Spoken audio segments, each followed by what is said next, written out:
네, 반갑습니다. 김시현입니다. 오늘은 AI와 자동화에 대한 저의 생각을 가볍게 한번 풀어보려고 합니다.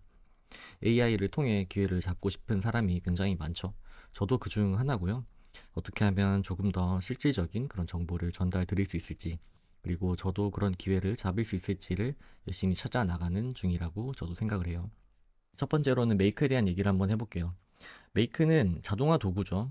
제피어나 아니면 N8N으로 불리는 여러 가지 자동화 도구들이 있는데, 그중에서 메이크가 많은 사람들에게 사랑을 받았던 이유는 제 생각엔 그 아기자기한 아이콘 때문에 조금은 접근성이 이제 좋다라는 것이 있고, 두 번째는 이제 AI가 접목이 되면서 예전에 가능하지 않았던 것들이 가능하게 되었다라고 보는데요. 사실 메이크는 방금 말씀드린 것처럼 개발 도구이기 때문에 어느 정도 학습 시간이 꽤 많이 필요하고, 그러다 보면 허들이 계속 보이실 거예요. 제가 지금 운영하고 있는 AI 크리에이터 랩에도 처음에는 이제 기대를 안고 오셨다가 중간에 포기하시는 분들이 굉장히 많은데요.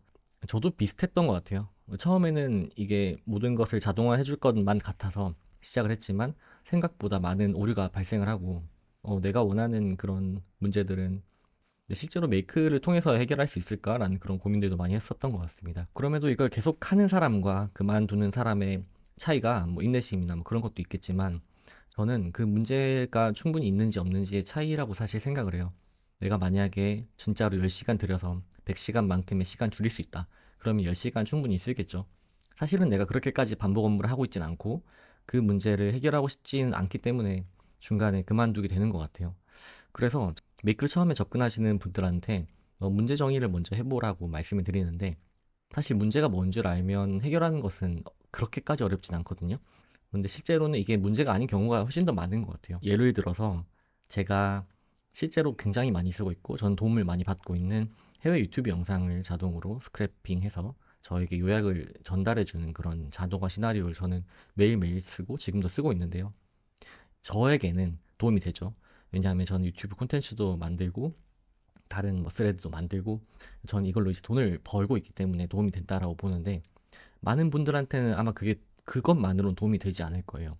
그래서 본인에게 맞는 그 문제가 있는 것이 사실 첫 번째로 중요한 것 같고, 그래서 이렇게 접근해 보시면 좋아요. 내 일이 있다라고 한다면 반복 업무가 무엇인지를 찾아보는 거죠.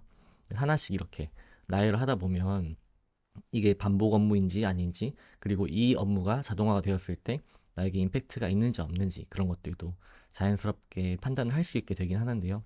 그렇게 잘게 나의 태스크를 쪼개보고 그 쪼갠 것을 가지고 GPT한테 한번 물어보는 거예요.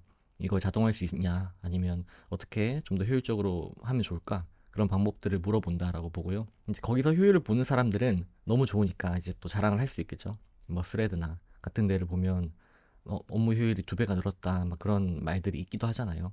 근데 사실은 많은 분들이 그렇지 않기 때문에 너무 나만 뒤처지는 것 아닐까?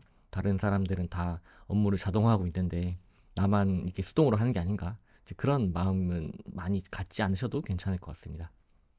그래서 사실 이 자동화라는 것, 그리고 AI를 가장 크게 레버리지를 하려면 저는 지금이야말로 본업을 훨씬 더 잘하는 게 중요하다고 봐요.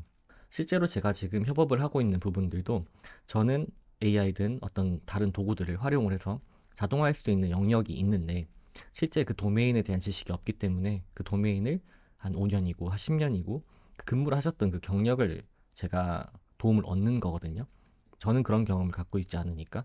그 업무 도메인에 대한 지식을 어느 정도 갖고 있으신 분들은 자동화는 오히려 쉽다고 보면 될 것 같아요.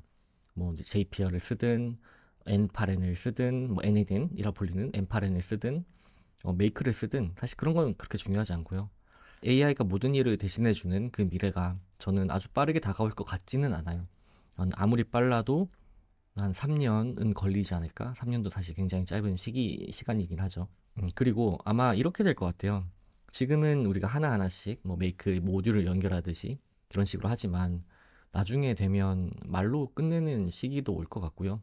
그리고 메이크보다 훨씬 더 수월한 노코드 툴들이 아마 생기기 시작하겠죠. 지금도 이미 린디 AI라든가 검루프라든가 굉장히 다양한 자동화 툴들이 있거든요. 그래서 지금 뭐 뉴스레터를 자동화해서 뭐 발행을 한다든가 사실 그런 것들은 그렇게 중요하지 않다고 생각을 하고, 오히려 그래서 콘텐츠를 보는 눈이라든가 아니면 내가 이 업무에 대해서는 꽤 명확하게 파악을 하고 있다라는 그런 확신 같은 것들이 훨씬 더 중요해지지 않나 싶습니다. 만약에 저한테 처음부터 도구를 두 개만 익혀야 된다라고 한다면 하나는 메이크를 할 것 같고요. 하나는 노션 아니면 구글 스프레드시트 이렇게 할 것 같습니다. 이게 데이터베이스를 어느 정도는 규격화해서 정리해 두는 그런 능력이 필요하거든요. 이제 AI를 쓴다는 건 결국엔 특정 데이터를 어떤 데이터로 옮기거나 아니면 그 데이터가 가치가 있게 만들어주는 그런 역할을 하는 것이기 때문에 그걸 조금 더 보는 눈을 기르는 게 훨씬 더 도움이 되실 것 같아요. 그리고 제 비즈니스에 대한 계획을 묻는 분들이 더러 계셨어요. 그래서 그 부분에 대해서도 간단하게 말씀을 드려보면 저는 AI로 돈을 버는 그런 방향으로 나아가고 있다고 생각합니다. 이제 이게 기회라고 보고 있기 때문에 그런데요. 크게 두 가지 비즈니스 모델이 있다고 생각을 했어요. 첫 번째가 교육이고 두 번째가 에이전시였습니다. 사실 에이전시를 처음부터 하고자 했었던 거는 아니긴 해요. 근데 교육을 하기 위해서 커뮤니티를 만들고 이제 그런 멤버분들을 만나다 보니까 실제로 AI로 돈을 버는 사람들이 누구인지가 좀 많이 궁금했어요. 그래서 저는 처음에는 사실 GPT를 저는 꽤 예전부터 써왔기 때문에 그 지식들을 전달하는 것으로 시작을 하면 좋지 않을까? 그렇게 시작을 했는데요. 실제로 하다 보니까 GPT만으로는 유의미한 성과를 낸다는 게 조금 어렵다는 느낌을 받았어요. 그래서 그때부터는 해외에서 실제로 어떻게 AI를 통해서 돈을 버는지를 많이 리서치를 했고 그 형태가 에이전시라는 걸 좀 알게 되었던 것 같아요. 에이전시라 함은 사실 외주이고 다른 사람이 일을 대신 해주는 건데 특정 분야의 전문성이 있어야지만 할 수 있는 일이긴 하거든요. 그런데 AI 도구만으로 돈을 벌 수 있는 게 있을까라는 게 꽤 궁금했었고 그걸 한 작년 6월, 7월부터 조금씩 리서치를 하기 시작했던 것 같습니다. 그래서 제가 찾았던 그런 방향성은 CRM과 뭐 마케팅, 어떻게 보면 크게 보면 세일즈와 마케팅 영역에 있는 것이었고요. 세일즈 마케팅 쪽에서는 AI가 할 수 있는 일이 굉장히 파워풀하게 비즈니스에 적용이 되는 부분들이 좀 있었어요. 그리고 툴로 따지자면 챗봇도 하나의 카테고리로서도 굉장히 큰 포션을 차지하고 있다는 것을 알게 되었습니다. 그래서 지난 작년 9월부터 AI 오토메이션 에이전시를 합니다라고 제 소셜 미디어에 게시를 했고 몇몇 클라이언트 분들을 모시고 한 10개 정도의 크고 작은 프로젝트를 진행을 해왔던 것 같아요. 네, 저는 사실 금방 성과가 나고 금방 커뮤니티 멤버들한테도 공유를 할 수 있을 줄 알았거든요.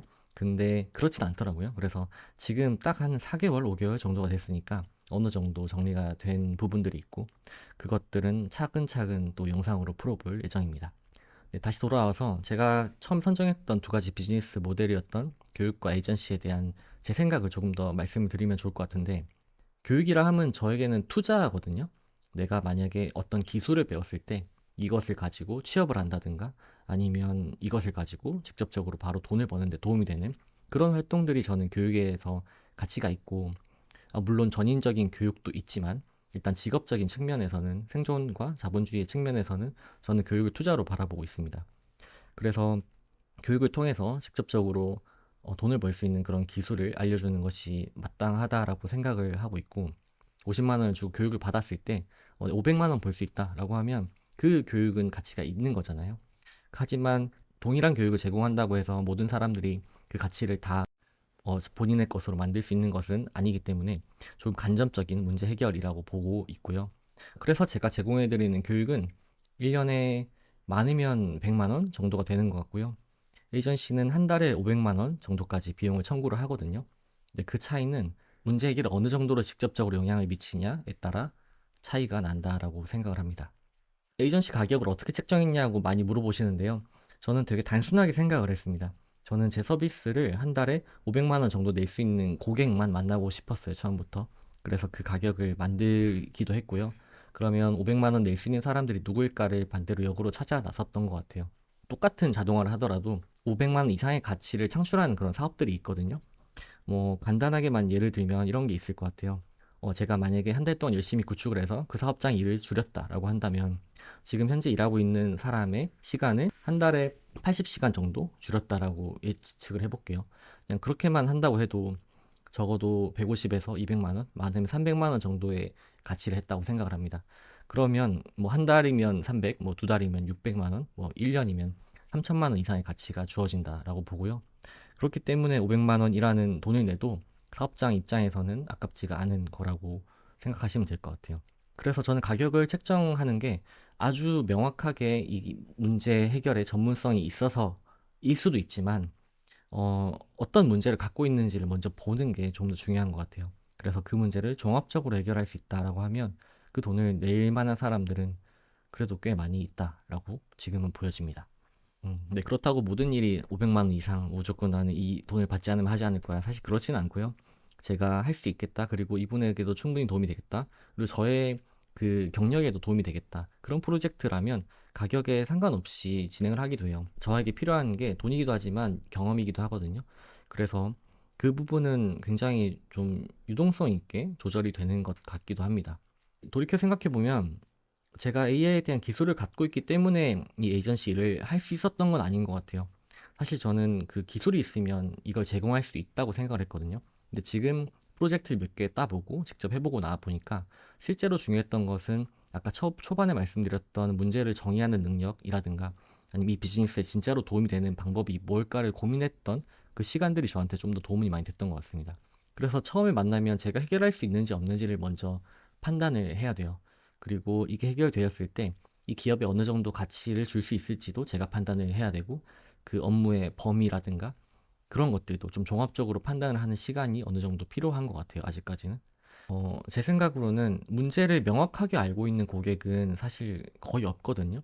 문제가 뭔 줄 알면 이제 직접 해결하는 게 가장 좋기 때문에 저는 그렇다고 생각을 해요. 그래서 제가 만났던 거의 대부분의 분들은 실제 갖고 있는 문제와는 꽤 다른 그런 방향의 문제가 있는 경우도 있었고요. 그래서 제가 이런 식으로 해결하면 어떨까요? 라고 제안하는 편이 훨씬 더 많았던 것 같아요. 그래서 저는 이런 것들을 할 수 있고 이게 해결이 된다라는 그 과정을 통해서 계약이 되고 성사가 되고 막 그랬던 것 같습니다.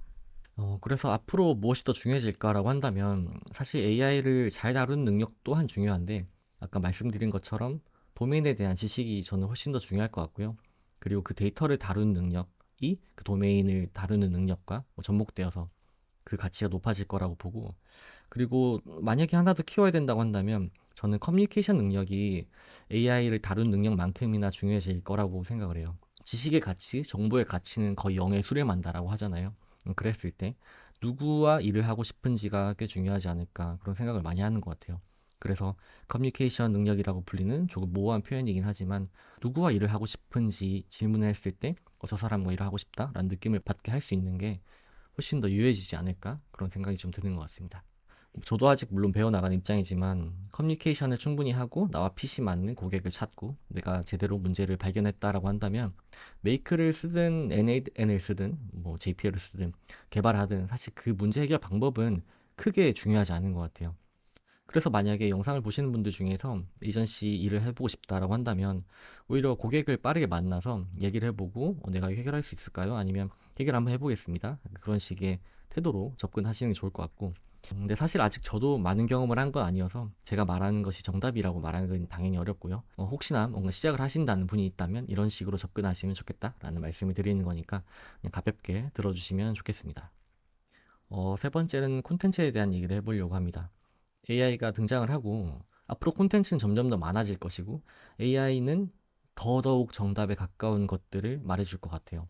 그렇다면 모든 것이 정답인 시대가 당연히 오는데 무엇이 경쟁력이 될 수 있을까라고 했을 때 그냥 개인의 브랜드가 남을 것 같다라고 저는 판단을 했습니다. 모두가 정답을 말하고 있을 때 그럼 누구에게 이 정답이 듣고 싶을까가 저는 중요해질 것 같아요. 그래서 유튜브를 조금 더 열심히 해보려고 하기도 하고 내가 가진 강점이 무엇인지를 오히려 유튜브 하면서 많이 발견하기도 하고 그랬습니다. 제가 경쟁력으로 가져가겠다고 생각했던 것 중에 하나가 친절함이었습니다. 저는 사실 최첨단의 그런 지식을 빠르게 공급하는 사람도 아니고 그냥 제가 아는 것들을 제가 공부하는 목적으로 만들어서 영상을 제작하던 사람이었는데 그래서 정보에 대한 경쟁력이 있다고 생각하진 않았어요. 근데 대신 저는 그냥 조금 더 진짜 보시는 분들이 좀 더 잘 이해했으면 좋겠다. 약간 그런 마음은 계속 있었거든요. 그래서 제가 갖고 있는 그 강점이라고 하기는 좀 부끄럽지만 친절하게 무언가를 알려준다라는 게 저의 강점이지 않을까 하는 생각이 좀 많이 하게 됐어요. 그리고 이런 맥락에서 유튜브 편집을 예전에 비해서 거의 하지 않아요. 그리고 실수도 그대로 내보내고 약간 라이브를 최대한 보여드리고 싶다는 그런 느낌도 있었던 것 같아요. 좀 비슷한 맥락에서 유튜브 영상을 점점 길게 촬영하고 편집을 줄이는 그런 방향도 좀 잡고 있어요. 이게 왜 그러냐면 저는 유튜브를 사람들과 시간을 보내는 그런 용도가 있다고 생각하거든요. 그래서 저랑 더 많은 시간을 보내면 보낼수록 저와 제 목소리나 제 그런 행동들 같은 것들 아니면 저의 생각들을 익숙하게 전달할 수가 있는데 정확한 숫자가 기억이 안 나는데 아마 한 45시간 정도를 같이 시간을 보내면 이 사람을 지인이라고 판단을 한다라는 그런 연구 결과를 어디서 봤던 것 같아요. 그런 측면에서 만약에 제 영상을 10시간, 20시간을 보신다고 한다면 저는 그분을 모르겠지만 저의 영상을 보신 분은 굉장한 내적 친밀감을 느끼고 저에게 다가와 주시더라고요. 그래서 영상을 오히려 더 길게 만들어야겠다. 물론 영상을 허무맹랑한 소리로 채우는 것은 지양을 하겠지만 조금 더 자연스러운 모습을 보여드리려고 많이 노력을 하고 그게 저와 보내는 시간을 늘림과 동시에 그런 라이브한 그런 저만의 그런 것들을 더 많이 전달하는 그런 느낌도 많이 줄 수 있다고 생각을 해요. 그래서 그런 목적으로 편집을 줄였는데 편집을 줄이고 나니까 영상을 더 많이 만들 수 있게도 됐고 실수를 하더라도 그렇게까지 많이 신경 쓰지 않는 게 된 것 같습니다. 그리고 요즘은 정말 모두를 만족시켜야 된다는 생각을 전혀 하지 않는 것 같아요.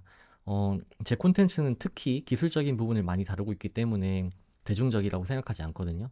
그래서 더욱 그럴 수도 있는데 그냥 제가 할 수 있는 것들 내에서 하려고 하고 핏이 맞으면 제 영상을 조금 더 봐주실 것 같고 그런 느낌인 것 같아요. 네, 이렇게 할 수 있는 거는 AI라는 시장이 크기 때문에도 있습니다. AI는 많은 사람들이 관심을 갖고 있기 때문에 제가 모든 시장을, 가장 큰 시장에 접근하지 않더라도 저를 좋아해 주시는 분들을 통해서 저는 충분히 많은 기회를 얻을 수 있기 때문이기도 한 것 같아요. 네, 이렇게 AI와 자동화에 대한 얘기를 편하게 한번 나눠봤는데요.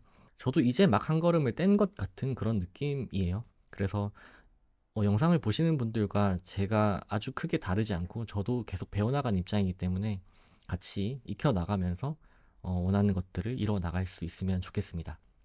제가 오늘 준비한 것은 여기까지고요. 다음에 또 유익한 영상으로 찾아뵙겠습니다. 감사합니다.